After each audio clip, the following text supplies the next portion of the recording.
Tere! Tere tulemast kuulama, vaatama Primend järjekordset veebiseminari. Mina olen Tõnis Tikerpää, Primendi pilveteenuste juht.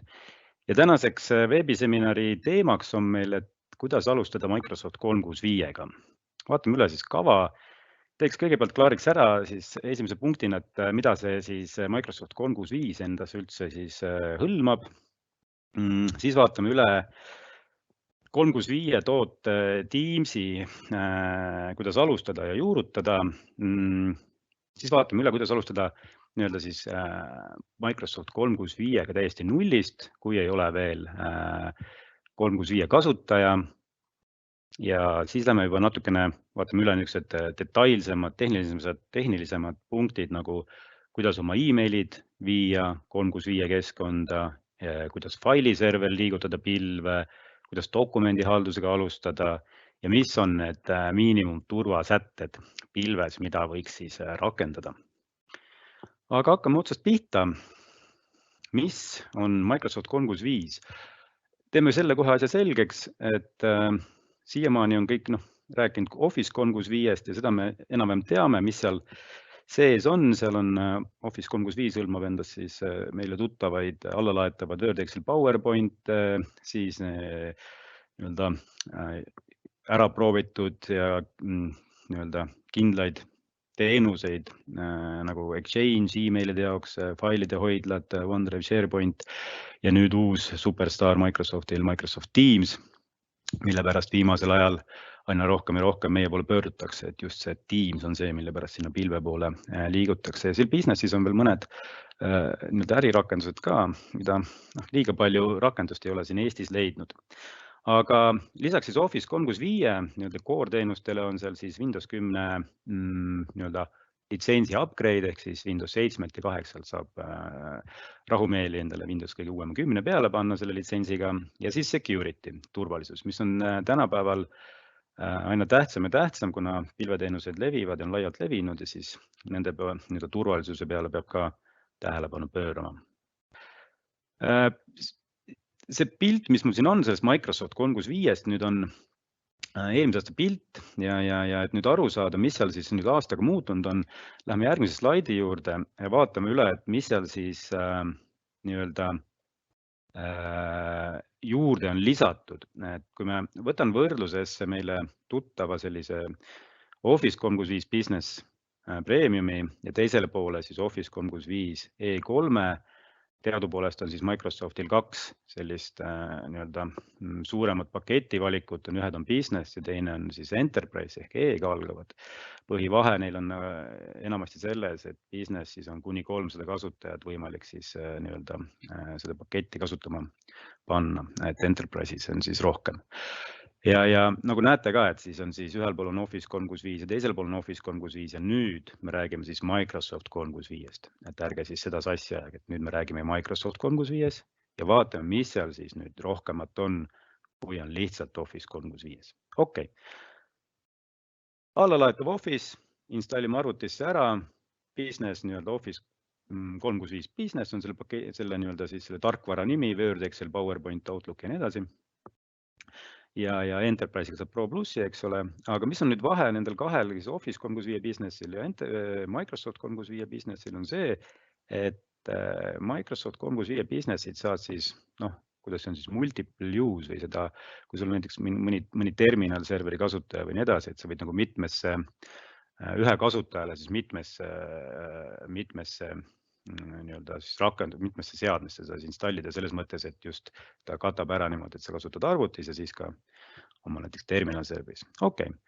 Emaili teenus, vana hea, olemas.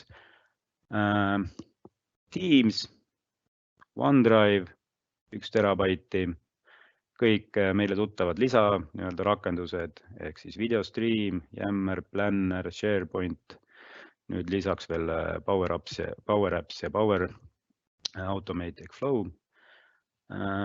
Booking ja siis StuffHub, niisugused lisarakendused, StuffHub on nüüd Shifts ja nii edasi. Aga nüüd läheb põnevaks, et mis siis nüüd Microsoft 365 rohkemat on ja kui me vaatame siit järjest neid punkte, kõik puudutavad turvalisust enamjaolt. mis on lisatud? Advanced Threat Protection, ATP. Ehk jõuame natukene hiljem vaatame detailsemalt. Skannib teil linke, attachment teid, et ei saaks pihta. Defender, self-service password reset, ehk siis saate parooli ise kasutajad resettida, kui on ka lokaalse SAD-ga nii-öelda keskkond. Intune, mobiilsed nutiseadmete haldus. Autopiloot Windowsi installimiseks. Windowsi upgrade, millest me rääkisime, et saab Windows 10 panna. Azure Information Protection ehk siis dokumentide klassifitseerimine ja nende sildistamine. Ka viimasel ajal aina rohkem ja rohkem tuleb teemaks klientide juures, et nii-öelda dokumente siis sildistada ja kaitsta. BitLocker, ketaste krüpteerimine, data loss prevention, igasugused poliitikad, et saab üle oma keskkonna peale panna, et andmed ei läheks lekkima, emaili arhiiv ja nii edasi. Et need on nüüd need lisafunktsionaalsused, mis puudutavad enamjaolt kõik nii-öelda turvalisust. Ja mis siis väikene punktikene, mis siin Enterprise'il rohkem on see, et Enterprise litsentsiga siis, nagu me näeme, on siis võimalik kasutada edasi ka siis maapealset Exchange'i, SharePointi ja oma vana Skype'i serverit, kellel see veel on sedasi, et tihti võib-olla mõnel riigiasutustel veel on seda maapealseid servereid, et katavad selle litsentsi ära, et aga kui me räägime kuni 300 kasutajate ettevõttest, siis räägime business pakettidest. Okei, klatime selle Teamsi asja ära, käime kiiresti üle, mida see Teams endas siis sisaldab. Ta on tänapäeval siis Microsofti kõige kiiremini kasvav selline pilveteenus üldse läbi ajaloo. Ja nagu ma ütlesin, et seda tuleb nagu küsimusi tuleb uksest aknast sisse, et just Teamsi pärast hakatakse vaatama sinna 365 ja pilve poole. Okei. Põhifunktsionaalsused. Chat, online koosolekud. Okei. Voice Eestis, regioonis kahjuks mitte. Ja siis igasugused lisarakendused ja dokumendihaldus. Chat, nii-öelda siis Teams on siis arvutis, rakendusena, Macis, Linuxis, kõikides nutiseadmetes, Androidis, iOS-ides, üle brauseri, igal pool töötab, saad teha kiireid üks-ühele grupi chatte ja nii edasi, et tänapäeval see chat tuleb aina rohkem ja rohkem töösse. Teine väga hea funktsionaalsus, mis on siis nii-öelda osalt või siis nii-öelda Skype'i oma, mis üle tõsteti Skype for Businessilt. Või tegelikult tehti nullist, aga see samasugune funktsionaalsus, kõik koosolekud.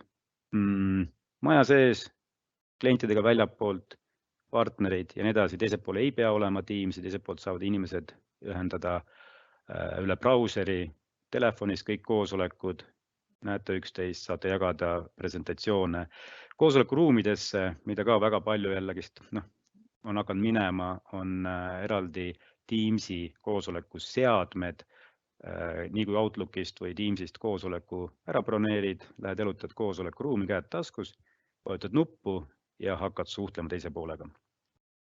Mugav.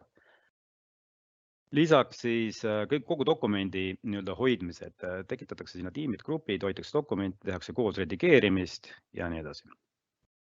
Lisaks saab sinna panna ka siis sellised kolmanda osapoole rakendused jooksma üle API või connectionite, et justkui on niisugune üks ühenduspunkt, teed hommikul Teamsi lahti ja sealt lähed oma kõikidesse töörakendusse, liigud edasi. Ja turvalisus. Kõik põhilised needsamad turva igasugused teenused ja nii-öelda eeskirjad ja policy'd, mis me siis üle Office 365 saame mujal teha, kehtivad ka Teamsi, need samad, mis ma selle ette loetlesin alguses, et kõik dokumentide, sildistamised, kaardistamised, poliitikad igasuguste lekkete jaoks, igasugused malware'ide kaitse ja nii edasi, kõik kehtib ka Teamsile. Okei, kuidas juurutada Teams? Et seal on siis küsimus kohe, et kas täna on kasutusel Skype for Business kellegil. Skype for Business nii-öelda siis pilveversioon pannakse järgmine aasta kinni täiesti ära, et peab nii ehk naa üle minema. 2 varianti, kas siis sealt tuleb valida sujuv üleminek ehk island mode, kus on siis Teams ja Skype for Business koos paralleelselt natuke aega tööl ja siis paneme mingi aeg Skype for Businessi nii-öelda kinni. Mina ütleks, et see on ebasujuv üleminek, sellepärast see cutover ehk Teams only peale minek on enamjaolt nagu isegi kasutajatele lihtsam, sest kui sul on 2 rakendust igasuguste koosolekute ja chatimiste jaoks, siis tekib seal mingi anomaaliaid, et kus üks istub, chatib ja kus teine on. Et mina iseenesest soovitaks Teams only kohe peale minna. Tehniliselt lihtne, lihtsalt tuleb valida üks moodus või teine ja kogu lugu. Aga eelnevalt tuleks siis kokku leppida Teamsi seadistused keskselt, mis me paneme turvasätted peale, mõelda läbi, kuidas me laseme siis välised kasutajad oma keskkonnale ligi ja koosolekuruumi seadmete plaan välja mõelda, kuhu, mis seadmed. Kommunikatsiooniplaan ehk see kõige tähtsam osa, et kuidas me siis teavitame kasutajaid, et nüüd on uus rakendus, uus vahend meil töö tegemiseks, koosolekute korraldamiseks, dokumentide hoidmiseks, redigeerimiseks ja nii edasi. Ja väga tähtis ka koolitamine.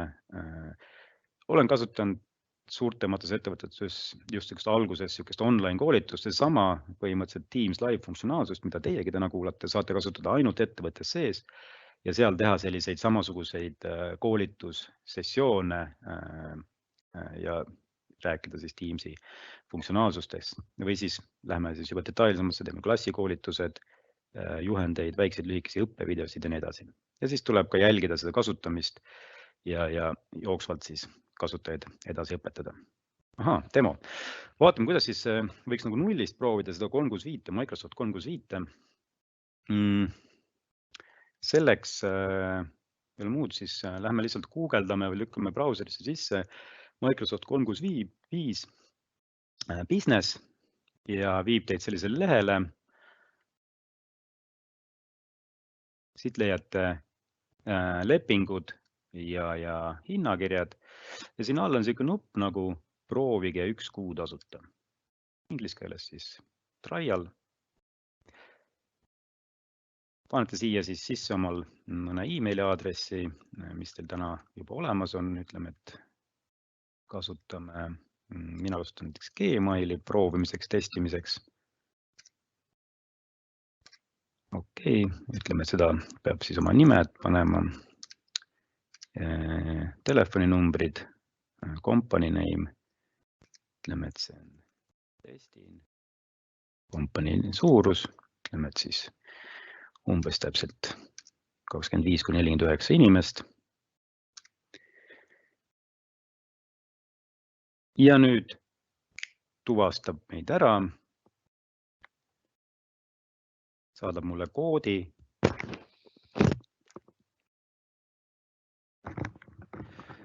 Ma võtan oma telefoni ka kohe oma laua pealt, selle oli maha unustanud, paneb siia, saadab nii-öelda siis selle sama kahefaktorilise autentimise koodi mulle, et oleks ikka kindel, et see olen mina.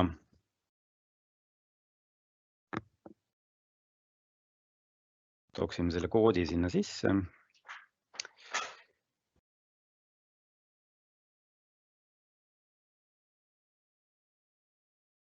Tuvastame ennast ära.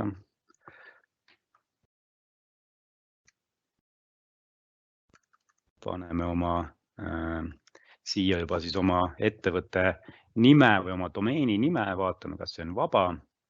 Ütleme, et mina panen minu ettevõtte Tõnis Testin, aga teie pange siis oma ettevõtte nime ja vaadake, kui te olete esmakordne Microsofti 365 kasutaja, siis oleks juba hea, et saate kohe, see on väga tähtis koht, saate kohe õige domeeni nii-öelda nime sinna pilvekeskkonda. Pärast seda muuta on väga raske.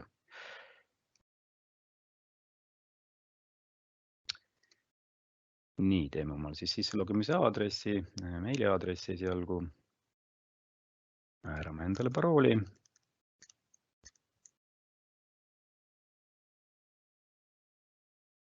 No, ütleme, et me mingit reklaami ei taha. Ja logime sisse. Ja nüüd järgmisena ta juba pakub mulle, et kas ma tahan oma domeeni ka siin antud keskkonnaga ühendada. Selleks siis on vaja teil seal, kus teil on need domeeni kirjed, eks ole, go to setup. Domeeni kirjed, et saate kohe oma sisselogimise aadressiks panna a la Tõnis@Priment või oma ettevõtte nimi tõnis.tikerpe@ettevõttenimi.com. Siis on teil seal kirjete, DNS kirjete, see on vaja TXT kiri siis ilusti siia ära suunata, ta juhendab teid siin ilusti see Office 365, mis aadressile see suunata ja nii edasi. Ja kui me läheme meilide peale, siis samamoodi tuleb sealt meilikirjad mingi hetk üle suunata, et nüüd mul on meilid hakkavad siia liikuma ja ongi korras. Mis ta siis alguses meile soovitab, et ole hea, installi kohe endale kõige uuem Office. Okei, ütleme, et see on mul olemas, seda mina hetkel ei taha. Tahad kohe, nagu mainisin, mõne domeeni siia nii-öelda suunata oma ettevõtte nime. Ütleme, ma hetkel seda veel ei taha, ma tahan praegu ainult testida. Saan kutsuda siia või siis panna kohe uued kasutajad siia, kuni 25 kasutajat testimiseks.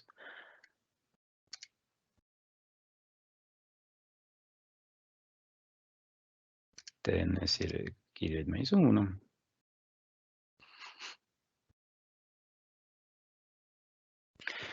Ja loobki meile selle keskkonna, mida me saame siis hakata testima. Ja kellel on täna juba Office 365 olemas, siis tema saab minna oma siis Office 365 keskkonda ja öelda, et okei, ma tahan nüüd ka mõnda 1-2 või siis osta seda Microsoft 365 litsentsi või siis testida näiteks, siis saab minna oma administraatori kontoga sisse ja siis ka sealt aktiveerida siis omale Microsoft 365 litsentsid. Ja näed, soovitabki mul esmased turvasettingud peale panna data loss preventioni jaoks, et siis mingid isikukoodi või krediitkaardi numbrid ei läheks kuskile rändama ja nii edasi. Et okei, teeme need DLP reeglid ka kohe siis ära, esmased. Okei, midagi failis, okei, pärast lähme vaatame üle, võib-olla meil lihtsalt olid mingid valed need koodid. Mobile App Management, saad kohe hakata mobiilseid rakendusi haldama. Ja ongi valmis. Meil on loodud Microsoft 365 nii-öelda keskkond, meil on 25 kasutajat kuuks ajaks tasuta testimiseks. Ma saan hakata kohe siia lisama endale kasutajaid. Ma saan endale installida Office'it, siin näen, palju mul raha kulub, kuu aega ei kulu midagi. Ja siin ma näen ilusti ära ka billingu ja product and service seal, mis siis mul kasutuses on. Muidu see üks litsents maksab 16,90. Minul on kuu aega tasuta proovimiseks ja siin on siis terve rodu rakendusi, mis ma sellega sain. Kõik allalaetavad Office rakendused, Exchange, Skype'i ikoon on veel siin alles, kuigi seda enam kahjuks või õnneks ei tule. Selle asemel on siis Teams ühe funktsionaalsusena ja kõik muud nii-öelda funktsionaalsused, mis ma seal ette kirjeldasin ja lugesin teil alguses, et kõik on kohe olemas. Ja siit saab hakata seda proovima ja kasutama ja testima nii edasi. Okei, see oli siis väike demo, kuidas alustada nullist ja testima hakata. Aga lähme edasi ja vaatame, et siis kuidas nii-öelda siis praktiliselt võiks liigutada oma failiserveri või pilve, ütleme, et me oleme selle testimise ära teinud, vaadanud, et see on ilus tore ja nüüd oleme selle ühenduse ära teinud oma domeeniga ja meilid jooksevad kõik sinna, et kuidas siis failiserver, majas on meil failiserver kuskil, siis tuleks läbi mõelda, et senine struktuur, et kas me viime nüüd selle üks-ühele nii-öelda kolime, võtame selle failiserveri ja viime selle siis, migreerime selle siis sinna pilve, SharePoint online'i näiteks, või siis hakkame selle protsessi käigus natuke teeme selle korrastuse ja loome uue sihukese struktuuri ja viime ainult siis teatud asjad nii-öelda niisugused vajalikud andmed, mida kasutatakse ka, vajalikud dokumendid, failid sinna üle, et siis määrame arhiveerimise reeglid, kui me tahame midagi vanemaid dokumente arhiveerima panna. Siis tuleb läbi mõelda nutiseadmete, mobiilsete kasutajate ligipääsud, see on juba see turvalisuse pool, milleni me kohe ka jõuame. Ja mõelda jällegist, et kuidas siis inimesed majas sees nendele andmetele ligi saab, grupi õigused, kuidas me anname ligipääsu välistele kasutajatele, kuhu kohta ja nii edasi, see tuleb läbi mõelda, paika panna. Ja mida lihtsam struktuur ja vähem erisusi, seda parem. Kasutajagruppe võimalikult vähe, mitte ükshaaval anda kasutajatel ligipääs kuskile dokumendi kataloogidele, library'tele, vaid grupi kaupa, et mida lihtsamaks me selle saame, seda lihtsam on meil seda pärast hallata. Ja dokumendihaldusega üleüldiselt, kuidas siis alustada, et mis siis dokumendid võiksid üldsegist nii-öelda siis hakata oma elu elama SharePointis, mis dokumendid võiksid olla Teamsis, mida võiks arhiveerida, koolitame inimesi, küsime, kuidas nad täna on harjunud oma dokumentidega tööd tegema, teeme sealt pealt otsuseid, kuhu dokumendid paneme. Dokumendi niisugusel haldusel võiks olla selline korrapidaja, kes siis ikkagist neid ligipääsu ja süsteemi nagu korras hoiab. Ma tean, et see on niisugune natuke tüütu, aga kui seda ei tehta, siis läheb see seal läbuks ära ja mõne aasta pärast on jälle üks niisugune kolossaalne faili hoidla. Keegi ei tea, kus, mis ja milleks need dokumendid seal on. Ja siis hoiame selle struktuurist kinni, teeme mingisuguseid kaustade ja dokumendi loomisel selliseid reeglikesed, võib-olla dokumendi põhjad teeme valmis, mida saab kasutada. Ja jällegist alati turvalisus, et kui me seda, paljud mõtlevad, et mul on täna lihtne, mul see failiservis kõik kuidagi saavad ligi ja kontoris olles ja mis hoiavad seal faile ja asju, on ju. Aga see mobiilne pool ja kogu see mugavus ikka pressib peale, et kui me seda ei võimalda, siis inimesed kipuvad neid dokumente endal võib-olla saatma muid kanaleid pidi hoidma ja jagama, et mida meie ei kontrolli, et sellepärast võiks need ikkagist mõelda sinna turvalisse keskkonda, 365 keskkonda, on see siis SharePoint, OneDrive, Teams või mis iganes, kus me neid dokumente hoiame ja siis nende turvareeglitega kontrollime seda ilusti. Ja meilid, jah, et vanasti tegelikult see, kuidas see 365, Office 365 alguses saigi, oli, kui see Exchange Online oli A ja O, eks ole, ja see on siiamaani selline baasteenus, aga see on nii kuidagi inimestele nii iseenesest mõistetav, et see on kuidagi nii lihtne, et nad on Outlooki lahti ja meilid justkui jooksevad ja tegelikult ongi lihtne, eks ole. Et see on niisugune baasteenus ja sellepärast nagu kasutajaid väga palju, kui me nüüd liigumegi kuskilt, hakkame migreerima, et ega kasutajaid väga palju ei tülitagi sellega, ta kasutab oma Outlooki edasi ja meilid lihtsalt nüüd ühest keskkonnast viime teise ja kõik on nagu hästi, et lihtsalt saame igalt poolt mobiilidega ligi ja veebist ja nii edasi, et see on niisugune iseenesest mõistetav teenus. Aga jah, et lihtsalt tuleb siis teada, et mis platvormist nagu migreeritakse, et on see siis maja sees mingi vana mailiserver või Gmail või Zone või mingi kolmas kohta, eks ole. Ja siis vaatamegi, et kas maja sees mõni vana Exchange'i serveriga saame hübriidi teha, ehk siis vaikselt niimoodi mõlemad töötavad maa peale pilves ja viime need vaikselt ükshaaval üle seal. Või siis teeme niisuguse IMAP migratsiooni, mis on ka okei, veel niisugune lihtne kuskilt, ma ei tea, Gmailist või kuskil iganes. BSD migratsioon on rohkem nagu käsitsi migreerimine, aga on ilusti tehtav. Või siis kasutame kolmanda osapoole tarkvara, et kui on mõni keerukam keskkond täna, kus neil meilid on, ma ei tea, Toomi, Lotus Notes või mõni muu, et siis on olemas ka kolmanda osapoole tarkvarad, millega me saame ilusti meilid üle viia võimalikult valutult kasutajatele, eks ole. Ja siis tuleb vaadata kasutajate ära kaardistada ressursid, grupid, et ülemineku ajal midagi kaotsi ei läheks. See tuleb ilusti ära kaardistada, ilusti üle viia ja jällegist kasutajate teavitamine ja koolitus. Et kes on täna juba Outlooki kasutanud, seal suurt muudatust ei ole, eks ole, võib-olla veebis midagi natuke muutub. telefonikesed tuleb ümber seadistada, et sinna ilusti turvaliselt meilid jõuaksid. Et üsna standard protseduur. Nii, nüüd väga tähtis nii-öelda komponent seal, millest täna siis nagu, kui me pilvest räägime, siis täna me näeme niisugust kahte nüüd teemat. Üks on, mille pärast meile täna rohkem pöördutakse, ongi see Teams, et kõik tahavad seda justkui saada, on.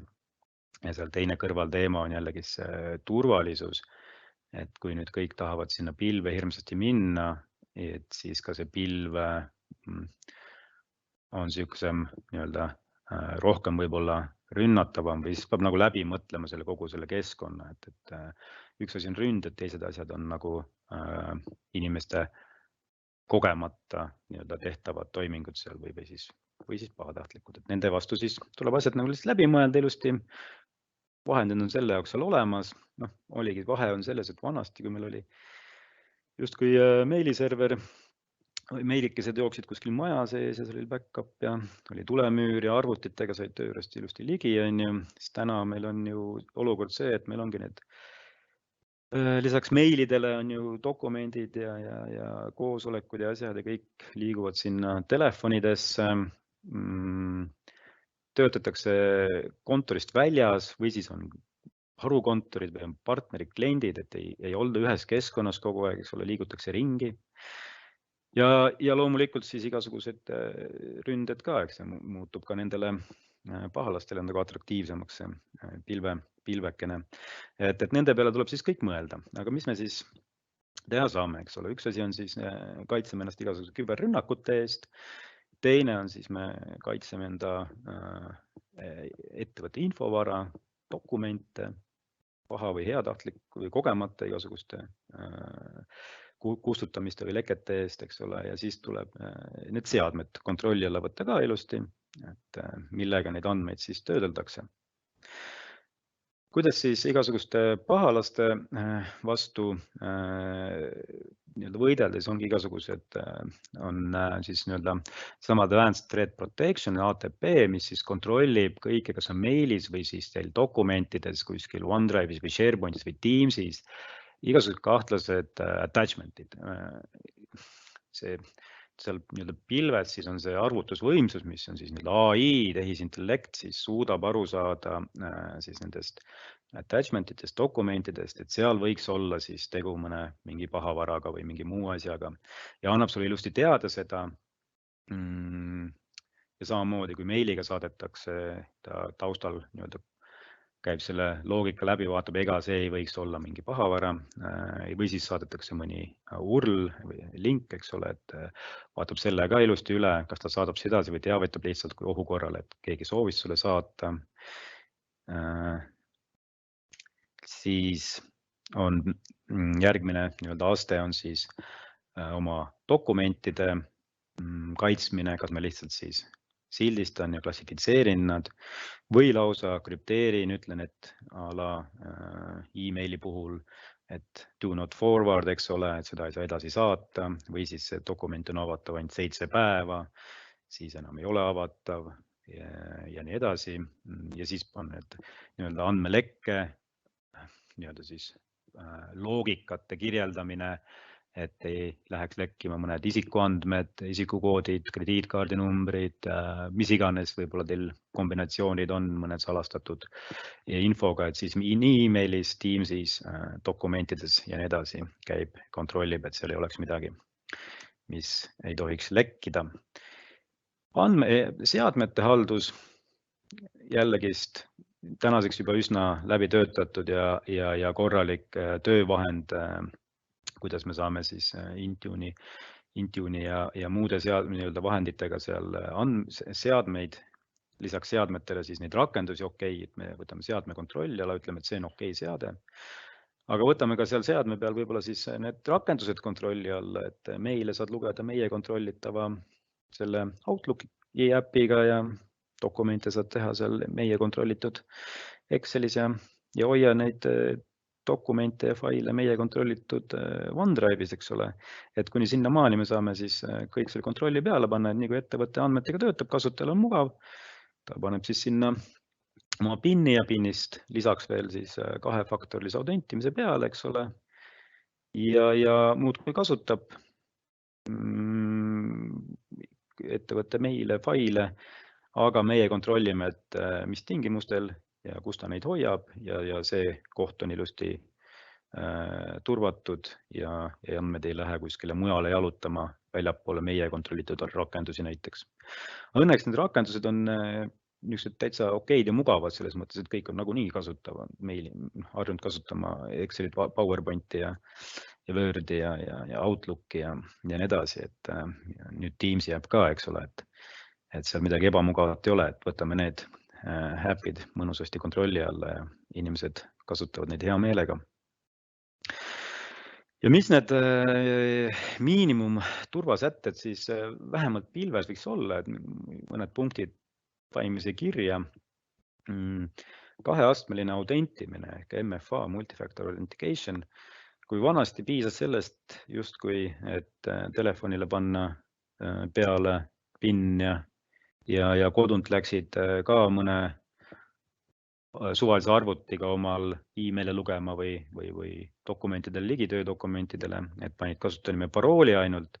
Et nüüd võiks olla see kahefaktoriline autentimine, et lisaks kasutajanimele ja paroolile siis tuleb ka telefoni kas siis SMS või kõne või siis on olemas eraldi äpikene, mis siis seda genereerib sulle selle kahefaktorilise nii-öelda siis autentimise pinnikese sinna.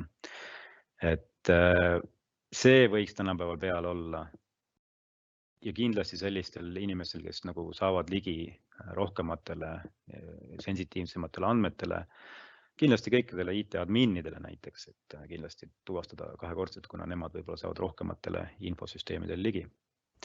Siis igasugused vanad protokollid kinni panna, millega vanasti sai, mille kaudu sai vanasti näiteks meile lugeda IMAP ja POP3 ja nii edasi, et need on juba eilne päev ja need ei ole enam turvalised. Kolmanda osapoolte rakendused, kui me saame sinna 365 lisada neid kolmanda osapoole rakendusi, igasuguseid add-on'e ja nii edasi, aplikatsioone kasutusele võtta valmis, siis need tuleks lasta IT-adminil üle kontrollida, et kuhu see rakendus veel teie pilvekeskkonnas ligi saab, eks ole, kui ta autendib ennast, et see oleks kontrolli all, et kindlasti kontrollida seda. Siis seesama ATP, et tuleks rakendada, mis siis kaitseb igasuguseid linke ja siis manuseid ja faile teie e-mailis ja igasugustes failide, dokumendihoidlates. Ja mobiilsete seadmete haldus miinimumtase peale, mis on olemas Office 365 juba selline tasuta nii-öelda MDM lahendus või siis juba MAM või MDM, mis on juba seal Microsoft 365 nii-öelda siis selles suuremas security pakis, et kontrollida oma seadmeid ja sinna panna siis peale igasugused tingimuslikud ligipääsud, et inimesed saavad mugavalt, aga me kontrollime seda. Okei. Mis meil siis järgmised sammud võiks olla? Ma ei tea, vaatame, vaatame need järgmised sammud üle, siis vaatame pärast, kas on ka mõned küsimused tekkinud. Esiteks tee omale siis see trial tenant või siis, kui sul on olemas juba Office 365 ja Microsoft 365 neid funktsionaalsusi proovida, siis saad sealt olemasolevast Office 365 admin keskkonnast billingu alt siis osta uus teenus, aga sealt saad ka siis 30 päeva trialit.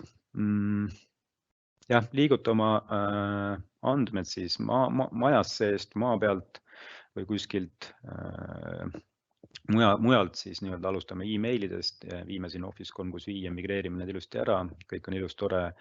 Mõtleme läbi selle faili struktuurid, dokumendihalduse poole seal, viime selle ilusti pilve kontrollitult, turvaliselt ja siis hakkame andma veel lisaks neid uusi mõnusaid töövahendeid kasutajatele, et nad saaks omavahel chatida, online koosolekuid korraldada majas seest partnerite, klientidega ja nii edasi. Ma räägin siis Teamsist.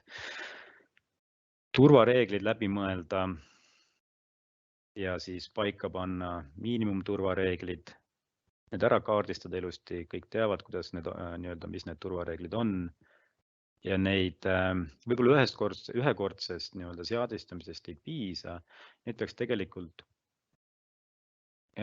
jooksvalt üle vaatama ja kas siis aeg-ajalt üle vaatama või siis isegi järjepidevalt panema peale monitooringu, mis siis jälgib teie keskkonna igasuguste ohtude eest, rünnete eest või siis ka selliste ebatavaliste kasutajakäitumiste eest, et keegi kustutas korraga andmehoidlast 100 faili ära, on ju, et see natukene sihuke kahtlane või unusual siukene tegutsemine, et siis me saame sellest teada, vaatame, kas kogemata keegi on midagi teinud selleks. Kogu see pool, koolitused kindlasti, inimesed IT-projektide puhul kipub olema nii, et tehniliselt võib ükskõik kui hästi see minna, on ju, aga kui inimesed korralikult ei kommunikeerita, ei koolita, siis kas nad ei hakka kasutama seda lihtsalt, ei ole sellest mingit tolku nendest vahenditest ja võib-olla on pahased ka, et kui tuleb uus asi ja ei oska kasutada, et mõelge see koolituse plaan läbi, tehke online'is neid õppevideosid või siis käime kohapeal klassides, räägime. Ja võta üks hea partner endale appi, et kes tuleb, aitab sul selle siukse roadmap'i nagu teekonna läbi mõelda alates algusest ja kuni andmete liigutamiseni, koolitamiseni ja turvareeglite seadistamiseni välja, eks ole. Okei, aga korra vaatame, kas meil on tekkinud mõned küsimused. Võtan omal küsimuste pildi ette. Nii. 2 küsimust on, mis on sisuline vahe dokumentide hoidmisel SP-s ja Teamsis? Sisuline vahe on see, kõige sellisem lihtsam ja konkreetsem vahe on see, Teamsis hoidmise, failide hoidmise eest vastutab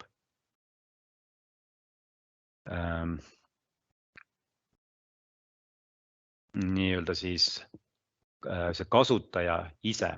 Tema loob selle tiimi, kutsub sinna omale nii-öelda selle meeskonna grupi kokku ja temal, sellisel tiimi loonud owneril on siis õigus neid dokumente sealt kustutada, muuta ja teha, et see Teamsis see nii-öelda mõttemaailm on selles mõttes sinnapoole, et anname kasutajale selle vahendi kätte ja tema siis kontrollib seda. Kuigi meie paneme sealt igasugused need ligipääsud ja kõik muud reeglid paika, aga tema ikkagi neid andmeid siis nii-öelda siis peab vastutama nende eest. SharePointis me saame siis keskselt peale panna reeglid, kes mida teha saab, kes kustutada saab, kas kustutada saab ja nii edasi, kes ligi saab üldse, kust ligi saab. Mina ütleks niimoodi, et Teamsis teeme sellist jooksvat grupitööd, meeskonnatööd, osakonnatööd ja hoiame seal seda meeskonna või projekti dokumentatsiooni. Aga kui see dokument on nüüd valmis, justkui jõuab mingisuguse lepinguni või mingisuguse sellise dokumendini, mis võiks olla nüüd ühes keskses dokumendi hoidlas, siis see võiks olla seal SharePointis. Aga me saame ilusti selle SharePointi library mappida sinna Teamsi külge ja läbi mõelda, rääkida selle protsessi ja kõigile siis nii-öelda seda koolitada ja rääkida, eks ole. Et see on see põhimõtteline vahe. Nii, teine küsimus on, et kuidas siduda erinevad emailid Teamsi meeskondade ja kanalitega? Kuidas luua vastavaid reegleid, kiirkorraldusi? Kuidas siduda erinevad emailid Teamsi meeskondade ja kanalitega? Täna on sul igal kanalil oma email küll, aga see on niisugune pikk ja lohisev, eks ole, sa saad igalt kanalilt kopida ja saata sinna kanalisse. Kui täna ei ole sellist nii-öelda emaili, kui me loome nüüd ühe tiimi sinna Teamsi, ütleme, et see on müügiosakond, eks ole, siis vaat sinna ei tekigi sihukest müügiosakond emaili ja see ei jäägi sinna, et nüüd see meeskonnasisene ja see grupisisene sihukene emaili suhtlus pigem läheb seal Teamsis sinna vestluste alla, conversation'i alla. Et ei tekikski sihukest emailide vahetust, et mul on mingi 100 emaili, replay'd all ja kas mul on seal midagi tähtsat või ei ole, eks ole. Vaid paneme sinna, tekitame ühe uue küsimuse, conversation ja seal hakkab selle conversation'i vestluse all hakkab tekkima nüüd selle teema kohta siis nüüd arutelu. Outlookis on nüüd uues, tuli nüüd sihukene nii-öelda add-on, kus ma saan siis tõesti mõne meili kiiresti plõmpsti saata sinna Teamsi kanalisse, aga siis edasi läheb ikkagi see vestlus seal Teamsis sellega. Et nendest Teamsi uuendustest muideks räägin jah, järgmine neljapäev räägin, mis need Teamsi uuendused on samal ajal webinarilt, et saab siis täpsemalt võib-olla Teamsi kohta teada. Aga jah, et kuidas luua siis vastavaid reegleid ja kiirkorraldusi, et tõesti email tuleb ja läheb siis kuskile vestluse alla, noh, me saame teha siukseid nii-öelda flow'sid, nii-öelda siis neid workflow'sid, et ta sinna liiguks, aga mina pigem võtaks seda ikkagist sellisena, et see vestlus võiks alustadagi sealt Teamsist, aga noh, kui on selline situatsioon, siis täna on jah, olemas Outlooki add-on, tuleb mingisugune email, klikin send to this team channel, põmm ja lähme sealt edasi. Et see on sihuke täna variant, noh, saame ka teha flow, kui on sihukene pidev vajadus, et on võimalik teha seda Microsofti Power Automate'iga nüüd, see mitte flow'ga. Okei, hetkel nagu rohkem küsimusi ei ole.